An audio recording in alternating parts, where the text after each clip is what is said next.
Join me for my final sea day on board Majestic Princess to conclude my 5-night cruise from Sydney to Tasmania. Make sure you stick around because I will be going through my highs and lows about my time on board Majestic.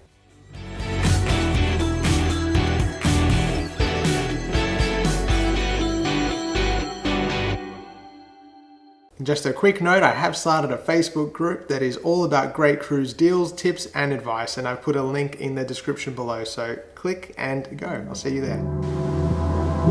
Almost fitting for the final day of a cruise voyage, I woke up to a grey and wet day as the Majestic Princess made its way up the Australian coast towards Sydney. The weather seemed conducive to a day indoors and there was no better spot than the Piazza. An excellent area for people watching, the massive central atrium is a hub of activity, especially on days where being outdoors isn't really an option. We found solace at Bellini's. Aptly named, there was a huge variety of Bellini-style cocktails available and well, it wouldn't be a cruise without a few daytime beverages. It's 5 o'clock somewhere. We fast became friends with the amazing bar staff and some other travellers, and we had a fantastic afternoon enjoying the famous princess hospitality.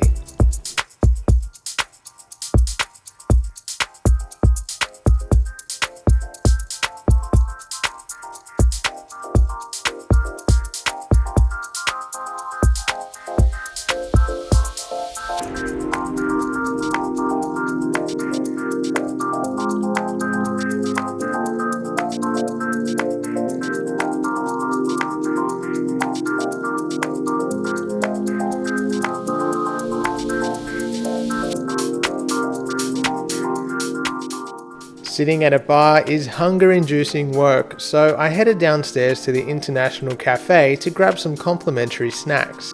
We kept it light as dinner was booked at the French specialty restaurant Bistro Sur La Mer, and we were looking forward to finally trying it out. Dinner was definitely over the top.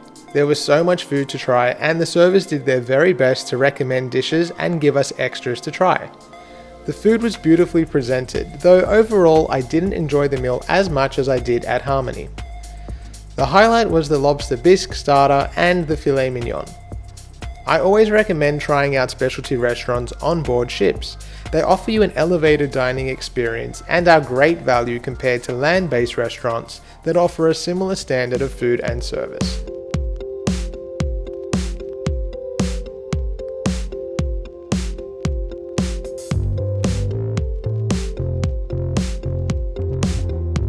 The final morning started with a visit to the gym before a quick walk around the outer deck to admire a beautifully sunny morning in what is one of the most picturesque city harbours in the world.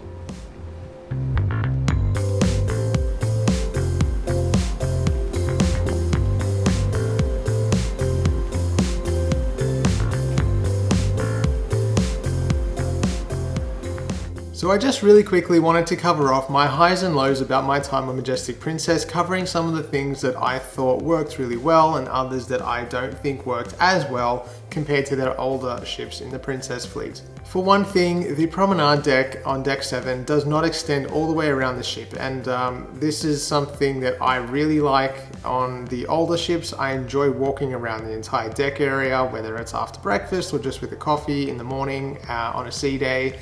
It's a really nice spot to go, and you just can't do it on Majestic Princess. You can only go up and down each side, and it's not the same.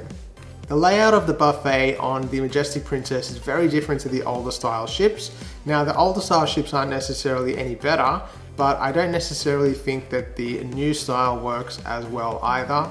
It is quite maze-like. There's lots of corridors and areas and sort of things to walk into, and it's kind of fun, but also it's kind of all over the place. So I wasn't a huge fan of that. For me, Royal Caribbean, Celebrity, they do a much better buffet setup, and I prefer those. The Hollywood Conservatory. So this was new on Majestic Princess as it was built for the Chinese market, and it's an indoor area that is for adults. And that's where there's the adult only pool. For me, it was very enclosed and cramped, and I'm not really a closed in pool kind of person. And I think that on the previous generation Royal class ships, it was better organized as the sanctuary area with the open air pool. Having said that, there also aren't that many pools on the ship, and I think Princess have tried to rectify this, as on the newer ships, I think Sky Princess has an aft terrace pool. Although small, there's still a pool at the back, which the older ships had, and Majestic did not. And one last thing that I didn't quite like was the gym. It was big and spacious, great in that sense, lots of equipment, but it was hot in there. I don't know if that was just specific to this cruise, but really it felt like doing Bikram yoga, and I mean, yeah. But here are my positives for Majestic Princess, and I have to say that she's a gorgeous ship. So for those of you that are Princess traditionalists and fans, you'll know that they have a very Italian-esque kind of European style and design, and that is maintained with Majestic Princess,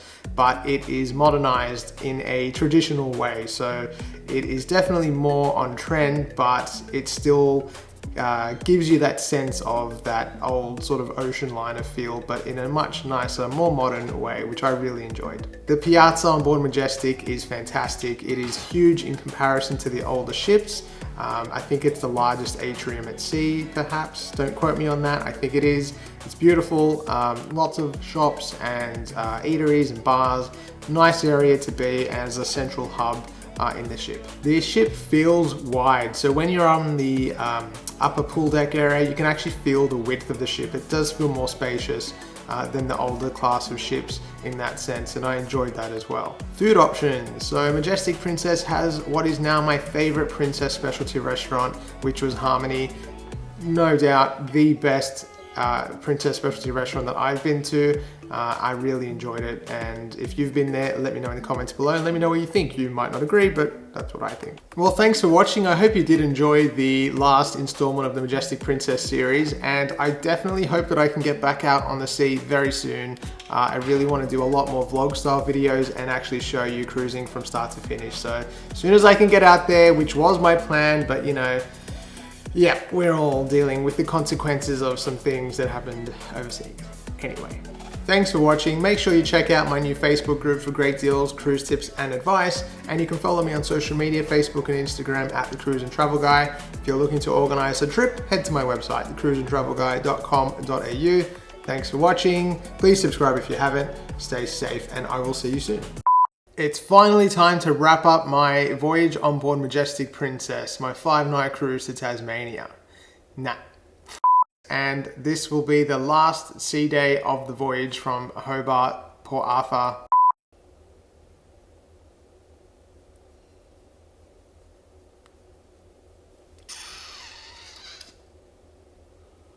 Head over there, link is underneath the video, and enjoy the video.